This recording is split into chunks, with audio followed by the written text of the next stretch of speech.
মাতৃত্ব দিবস।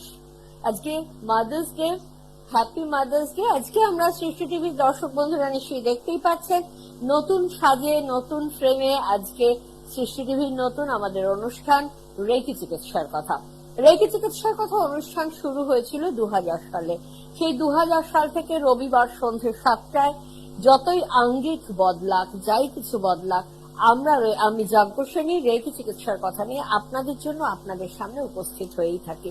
আজকে আমাদের এই মাদার্স ডে স্পেশাল এপিসোড, অবশ্যই বুঝতেই পারছেন মাদার্স ডে স্পেশাল এপিসোডে আজকেও স্পেশালি আমি সেই মায়েদেরকে আগে ডেডিকেট করব অনুষ্ঠান যারা মা হতে পারেননি, যাতে তারা মা হতে পারেন রেকি চিকিৎসার মাধ্যমে। সেটার জন্য বিশেষভাবে আজকে অনুরোধ করব, যারা এখনো মা হতে পারেননি এবং বয়স এখনো 35 এর মধ্যে রয়েছে বা 38 অব্দিও বলা যেতে পারে রয়েছে, তারা কিন্তু ইমিডিয়েট রেকি শিখুন। তার কারণ আমরা এমন মা পেয়েছি যাদেরকে আপনারা আমাদের ইউটিউবে যাজ্ঞসেনী মিত্র রেকি ট্রেনিং সেন্টারের ইউটিউব চ্যানেল আছে, সেখানে দেখতে পাবেন যে মা বিয়ের পরে 18 বছর মা হতে পারেননি। সমস্ত রকমের তাবিজ কবজ এবং অবশ্যই সারা ভারতবর্ষের সমস্ত ডাক্তার পাতিও দেখিয়ে ফেলেছিলেন। 18 বছর পরে রেকি শিখে তিনি কিন্তু মাতৃত্বের স্বাদ পেয়েছিলেন এবং সেই ছেলেকে নিয়েই কিন্তু অনুষ্ঠানটা, মানে ওনার বাইকটা দেওয়া আছে। অবশ্যই কিন্তু আপনারা আমাদের এই চ্যানেলে আমাদের মানে মা হওয়া যায় বিয়ের 18 বছর সব জায়গা থেকে যেখানে নেগেটিভ রেজাল্ট এসছে, তারপরেও কিন্তু রেকি পজিটিভ রেজাল্ট দিয়েছে।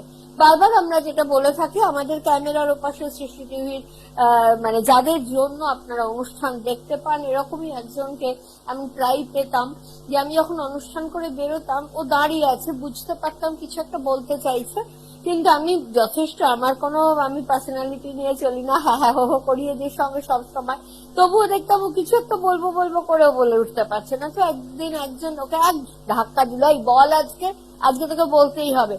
বললাম হ্যাঁ সত্যি কথা, কি বলতে চায়।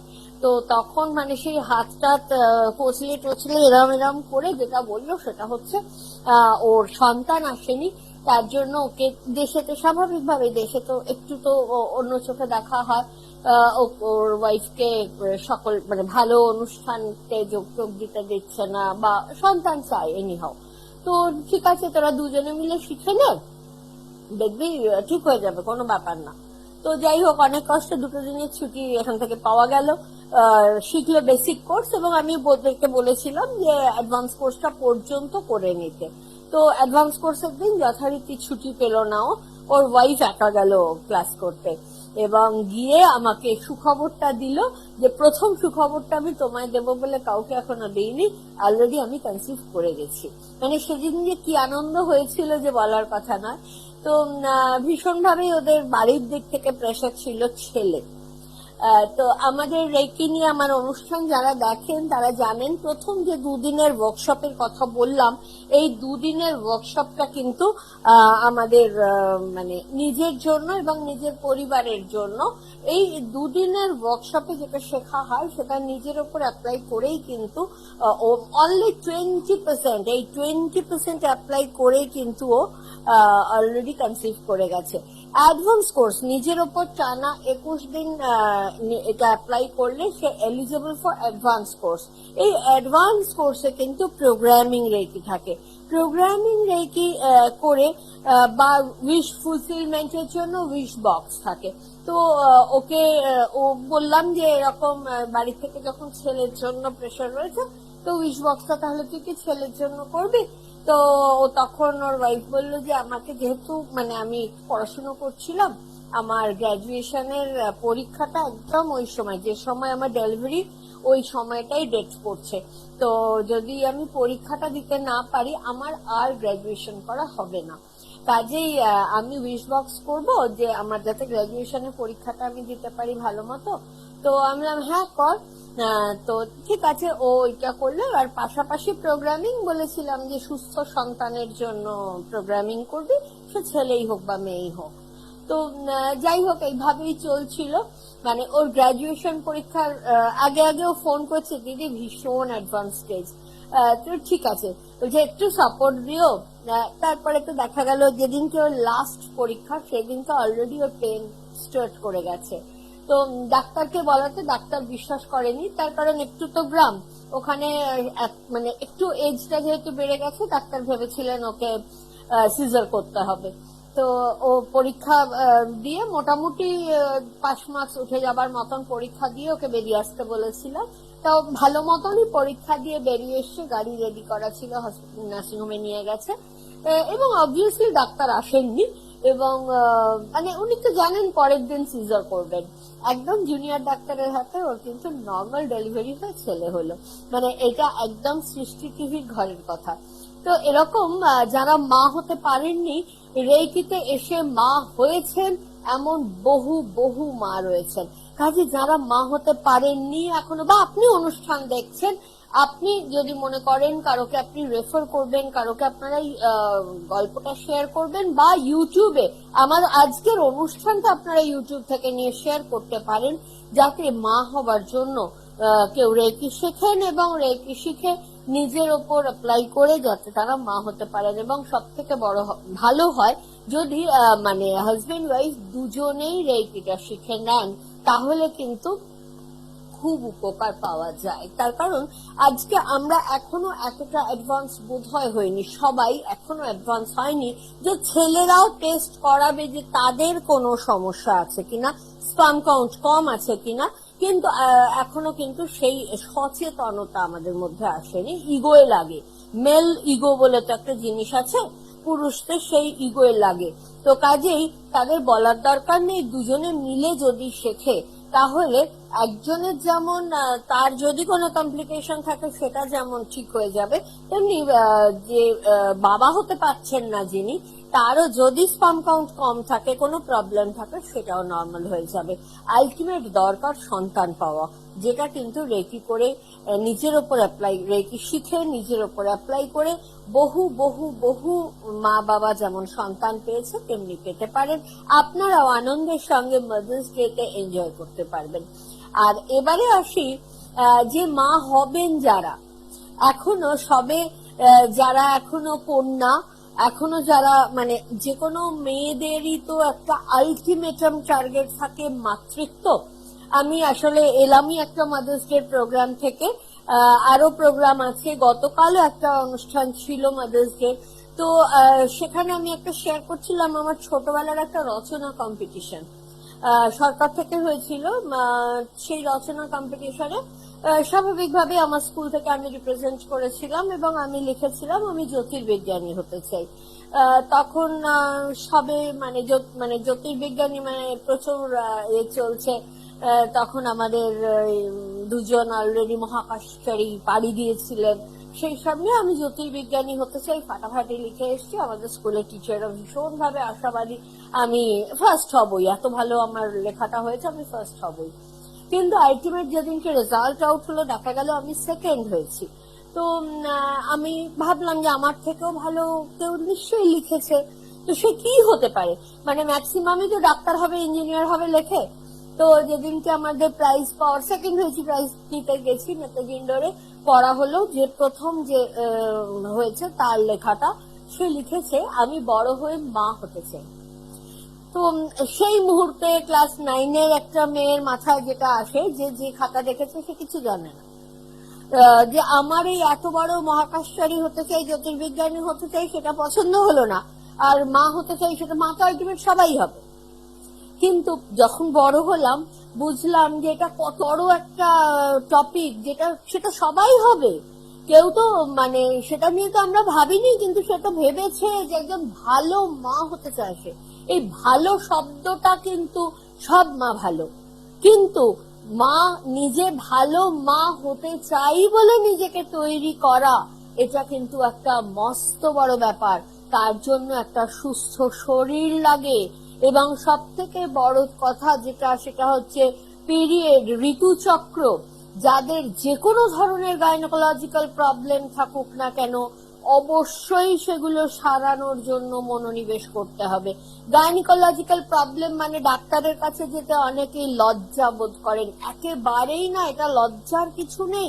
আমাদের ঠিক যেমন খিদে পায়, খিদে পাওয়ার মধ্যে যেমন কোনো লজ্জা নেই, গরম করছে তার মধ্যে যেমন লজ্জা নেই, শীত করছে তার মধ্যে যেমন কোনো লজ্জা নেই, ঠিক তেমনি পিরিয়ডের মধ্যে কোনো লজ্জার কিছু নেই। আজকে আমার মায়ের পিরিয়ড হতো বলে আমি জন্মাতে পেরেছি, এই জায়গাটাকে মাথায় রাখলে কিন্তু লজ্জাটা এমনি চলে যাবে। লজ্জার কোনো তো কারণ নেই আজকে আপনি পিরিয়ড হয় বলে আপনি মা হতে পারবেন।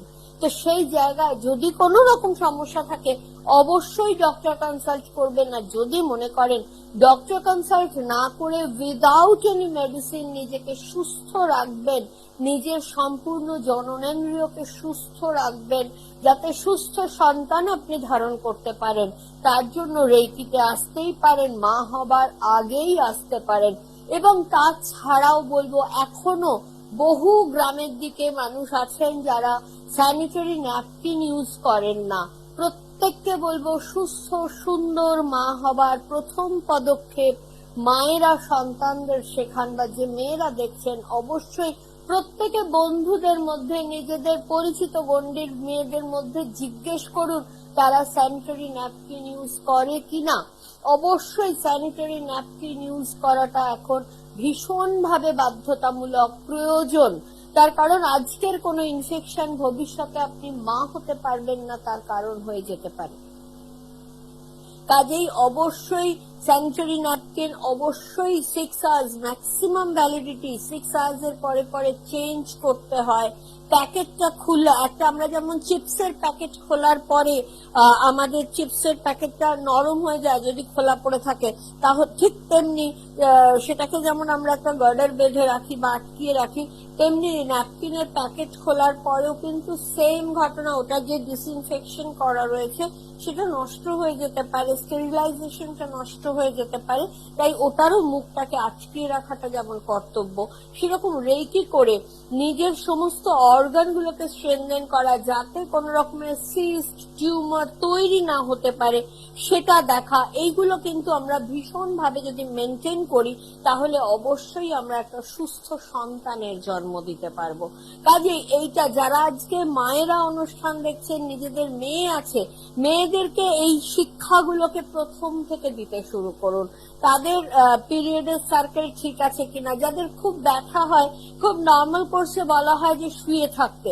আমাদের যিনি, যাকে আমরা গেমস টিচার হিসাবে পেয়েছিলাম, তিনি বলতেন কি হয়েছে, পিরিয়ড হয়েছে তো খেলবে না কেন?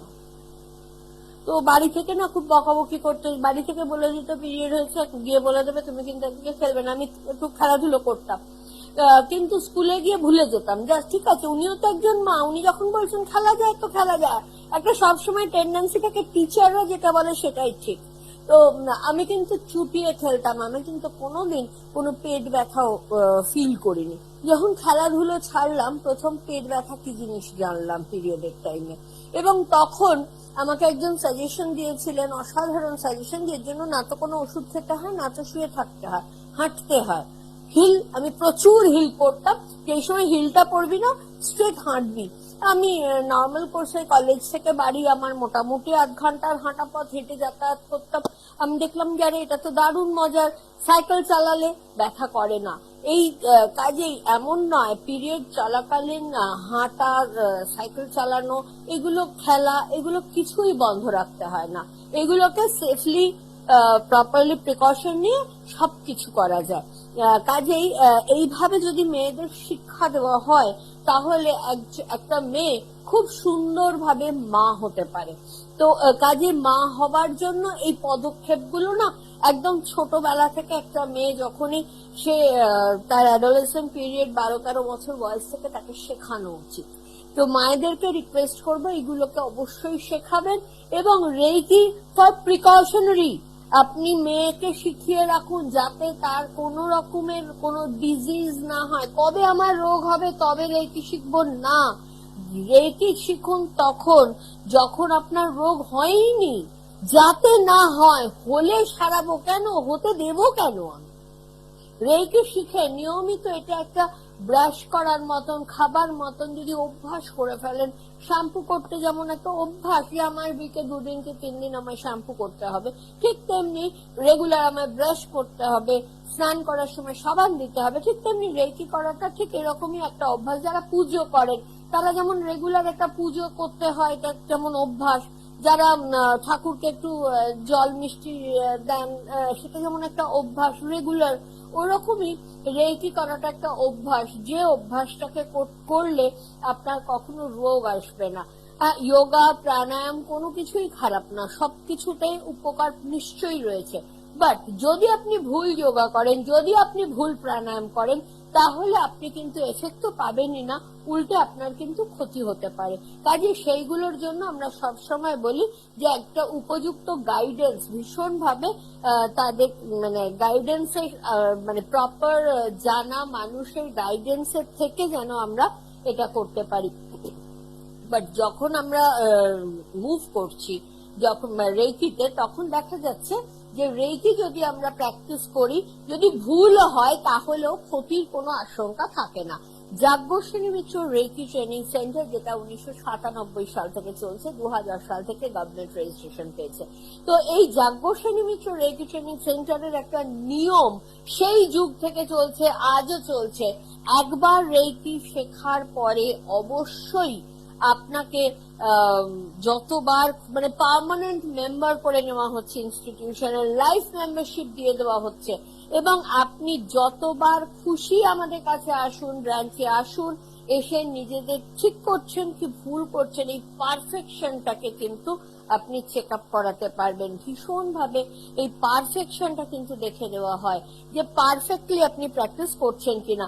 বাই চান্স কেউ 6 মাস বাদে এলো, এসে দেখা গেল সে কিন্তু একটা মারাত্মক ভুল করছিল, কিন্তু তার জন্য তার কিন্তু কোনো ক্ষতি হয়নি। ভুল করলে যে ক্ষতি হবে এমনটা নয়, হয়তো উপকারটা কিছুটা কম হবে, কিন্তু ক্ষতি কিছুতে হবে না। প্রাণায়াম যদি কেউ ভুল করে তার ক্ষতি হতে পারে, যোগা যদি কেউ ভুল করে তার ক্ষতি হতে পারে। আমি নিজে অল ইন্ডিয়া যোগা স্টুডিও করার লাইসেন্স প্রাপ্ত, পরীক্ষা দিয়ে পাশ করা, অল ইন্ডিয়া বেসিস পরীক্ষা দিয়ে পাশ করা যোগা ট্রেনার। আমি সেই জায়গা থেকে দাঁড়িয়ে বলছি, আমি কিন্তু যোগা ইনস্টিটিউশন খুলিনি, যোগা স্টুডিও খুলিনি, আমি কিন্তু রেকি ট্রেনিং সেন্টার খুলেছি। তার কারণ আমার যোগা স্টুডিওতে আমি একটা যোগা দেখিয়ে দেব, সে বাড়িতে গিয়ে সেটাকে 7 দিন ধরে ভুল করে পরের সপ্তাহে যখন আসবে, অলরেডি তার উপকারের থেকে অপকার বেশি হয়েছে। whereas আমি লাইফ টাইমে 2 দিনের জন্য রেকি শেখাবো। রেকি শেখার জন্য লাইফ টাইমে 2 দিন লাগে। 2 দিনের ওয়ার্কশপে আপনি রেকি শিখবেন, 2 দিনের ওয়ার্কশপ করার পর আপনি বাড়িতে প্র্যাকটিস করবেন। যেদিন যখন আপনার মনে হবে না একটু চেক আপ করানো উচিত, আমি ভুল করছি না তো, একবার আসবেন, সম্পূর্ণ বিনামূল্যে আপনাকে চেক আপ করে দেওয়া হবে। তো রেকি শিখে যদি কেউ মনের সুখে বাড়িতে ভালো থাকতে পারে, ভালো রাখতে পারে, তাহলে ক্ষতি কোথায়? একজন মা যদি রেকি শেখেন, একজন মাকে অনেক ঝামেলা ভোগ করতে হয়। তার একজন মা মানে তিনি একজন হাউস ওয়াইফ, তাকে দেখতে হয় তার বাচ্চাটা সুস্থ আছে কিনা। কোনোদিন হয়তো তার জ্বর হয়েছে, পরদিন হয়তো তার এক্সাম রয়েছে, যাতে পরের দিনে সে এক্সাম দিতে যেতে পারে। বাচ্চা হয়তো ঠিক মতো মুখস্থ রাখতে পারছে না, মনে রাখার ক্যাপাসিটি কম, বোঝার ক্যাপাসিটি কম, অর্থাৎ ইন্টেলিজেন্স, মেমোরি, এইগুলো কনসেন্ট্রেশন, এগুলোর অভাব রয়েছে। একজন মাকে সেটা সাফার করতে হয়। একজন মা যদি রেকি জানেন, তিনি যেমন একদিকে নিজেকে, পুরো সংসারকে ভালো রাখার জন্য রেকি করে নিজেকে সুস্থ রাখতে পারবেন। কারণ একজন মা, একজন হাউস ওয়াইফ হচ্ছে একটা সংসারের মেরুদণ্ড। সেই মেরুদণ্ড যদি বেঁকে যায় তাহলে সংসারটা চলবে না। তার জন্য একজন মা যদি রেকি শেখেন, একজন হাউস ওয়াইফ যদি রেকি শেখেন, তিনি যেমন তার সন্তানদের সুস্থ রাখতে পারবেন, তাদের পড়াশোনার দিকে যাতে ভালো পড়াশোনা করতে পারে, তার ইন্টেলিজেন্স, তার মেমোরি, তার কনসেন্ট্রেশন, বা পরীক্ষার হলে গিয়ে যাতে সে ভয় না পায়, যাতে টেনশনে পরীক্ষা নষ্ট না করে, সেই সব দিকটা রেকি দিয়ে যেমন সুস্থ রাখতে পারবেন, ঠিক তেমনি হাজবেন্ড হয়তো অফিস থেকে আসলেন বিশাল স্ট্রেসড হয়ে, প্রচন্ড মিটিং টিটিং খাটাখাটনি গেছে, সেই জায়গায় তিনি স্ট্রেস, তাকে টেনশনে তিনি খিটখিট করছেন, সেইখানে তাকে রিল্যাক্স করানোর জন্য রেকি হেল্প করতে পারে। শ্বশুর শাশুড়ি রয়েছেন যাদের হয়তো সুগার আছে, হয়তো প্রেশার আছে, কারো হয়তো আর্থ্রাইটিস এর প্রবলেম আছে, তাদেরকে ভালো রাখা। একজন হাউসওয়াইফ রেকি শিখে ঠিক যেমন মানে সংসারটাকে আগলান, তেমনি রেইকির সাপোর্টে যদি তিনি সংসারটাকে গুছিয়ে রাখতে চান, তাহলে তার সংসার কিন্তু অটোমেটিক্যালি ভালো থাকবে, শারীরিক ভাবে এবং মানসিক ভাবে। রেইকি ফার্স্ট ডিগ্রির মাত্র 2 দিনের ওয়ার্কশপ আগামী শনিবার রবিবার দক্ষিণ কলকাতায় আছে। তারপরের বুধ বৃহস্পতিবার বুদ্ধ পূর্ণিমা স্পেশাল ক্লাস রয়েছে ঋষরায়। পূর্ণিমাতে এমনিতে রেইকির ফ্লো মারাত্মক থাকে। আমরা জানি রেইকি ন্যাচারোপ্যাথির একটা অঙ্গ। নেচার থেকে আমরা কসমিক এনার্জিকে নিজেদের মধ্যে নিয়ে ট্রিটমেন্ট করি। তো কাজেই বুদ্ধ পূর্ণিমা হচ্ছে প্রেশিয়াস, তার কারণ রেইকি চিকিৎসা এসছে বুদ্ধিজম থেকে, ভগবান বুদ্ধের পদ্ধতি থেকে এসছে। তার জন্য বুদ্ধ পূর্ণিমা ভীষণ প্রেশিয়াস একটা দিন। বুদ্ধ পূর্ণিমার দিনে যদি ক্লাস করতে চান, যে কোনো জায়গাতেই থাকুন না কেন, ঋষরা ব্রাঞ্চে ক্লাসটা হবে। ঋষরা ব্রাঞ্চের স্পেশাল বুদ্ধ পূর্ণিমার ক্লাসের জন্য অবশ্যই কন্ট্যাক্ট করতে পারেন 8777417260 নম্বরে। 87774160 নাম্বারটাকে অবশ্যই লিখে রাখুন। 87774160 এই নাম্বারটা আমার সবসময় হাতে থাকে, অন্যটাও একই মোবাইলেই আছে, বাট এটাতে আমার হোয়াটসঅ্যাপ আছে, এটাতে আমার মানে অনলাইন পেমেন্টের সুবিধা আছে। আপনারা অনলাইন বুকিং করতে পারবেন, অনলাইন বুকিং করে আপনারা বুদ্ধ পূর্ণিমার ক্লাসটা পেতে পারবেন ঋষরাতে। এবং নেক্সট স্যাটারডে সানডে ক্লাস রয়েছে দক্ষিণ কলকাতা টলিগঞ্জে। টালিগঞ্জে যদি ক্লাস করতে চান তাহলে অবশ্যই আপনারা স্বাগত টালিগঞ্জে ক্লাস করার জন্য। তার জন্য অবশ্যই ফোন করুন 8777417260 নম্বরে। অবশ্যই আপনারা ইউটিউবে আমাদের সমস্ত অনুষ্ঠানগুলো দেওয়া থাকে, সেগুলো দেখতে পারেন। ফেসবুকে যারা রয়েছেন, ফেসবুকে যাজ্ঞসেনী মিত্র রেইকি ট্রেনিং সেন্টারের একটা গ্রুপ আছে, অবশ্যই আপনারা গ্রুপটাকে লাইক করতে পারেন। ওই গ্রুপের মধ্যে আমাদের আজীবনকাল যত সৃষ্টি টিভির প্রোগ্রাম হয়েছে সমস্ত প্রোগ্রাম একসঙ্গে করে দেওয়া আছে এবং এভরি উইক ওটা আপডেটেড হতে থাকে। ওখান থেকে আপনারা আমাদের সমস্ত প্রোগ্রাম দেখতে পাবেন। কাজেই 2 দিনের ওয়ার্কশপ করার আগে যে আপনি পার্সোনালি যদি হোমওয়ার্ক করতে চান, জিনিসটা কি কি বৃত্তান্ত জানতে চান, তার জন্য ইউটিউব এবং ফেসবুকে যাজ্ঞসেনী মিত্র রেইকি ট্রেনিং সেন্টারকে আপনারা ফলো করতে পারেন। 2 দিনের এই ওয়ার্কশপ করে আপনি নিজে বাড়িতে প্র্যাকটিস করে যখন ভালো থাকবেন, আফটার 21 ডেজ প্র্যাকটিস, নিজের ওপর টানা 21 দিন প্র্যাকটিস করার পর আপনি অ্যাডভান্স কোর্স করতে পারেন। অ্যাডভান্স কোর্স করলে আপনি দূরবর্তী চিকিৎসা, programming reiki, relation reiki, wish ফুলফিলমেন্টের জন্য উইশ বক্স, যেটার গল্প করলাম, যে মেয়েটি গ্রাজুয়েশন পরীক্ষা শেষ করে সেই দিনই তার বেবি জন্মালো, সেই বেবি এখন যথেষ্ট, সে বেবি নেই, সে এখন বড় হয়ে গেছে। তো সেই জায়গাটা পেতে গেলে কিন্তু সেকেন্ড ডিগ্রি করতে হবে। যারা প্রফেশনালি নিতে চান, রেইকি নিয়ে প্রফেশন করতে চান, যেসব মায়েরা সন্তানদের ভালো রাখার জন্য, ভালো টিউশনের জন্য, ভালো পড়াশোনার জন্য একটা সাইড ইনকাম মায়েদেরও প্রয়োজন, তারা প্রফেশনাল হিলার কোর্স আছে, প্রফেশনাল হিলার কোর্স করে আপনারা প্রফেশনালি আপনারা রেইকি প্র্যাকটিস করতে পারেন, রেইকি ট্রিটমেন্ট করতে পারেন। এমন অনেক পেশেন্ট থাকেন যারা শয্যাশায়ী পেশেন্ট, তাদের বাড়িতে গিয়ে ট্রিটমেন্ট করে দিতে হয়। তার জন্য আপনারা কিন্তু অবশ্যই হিলার কোর্স করে এই জায়গাটা অ্যাচিভ করতে পারবেন। এই হিলার কোর্সও আমি কিন্তু আমার চয়েসে শেখাই।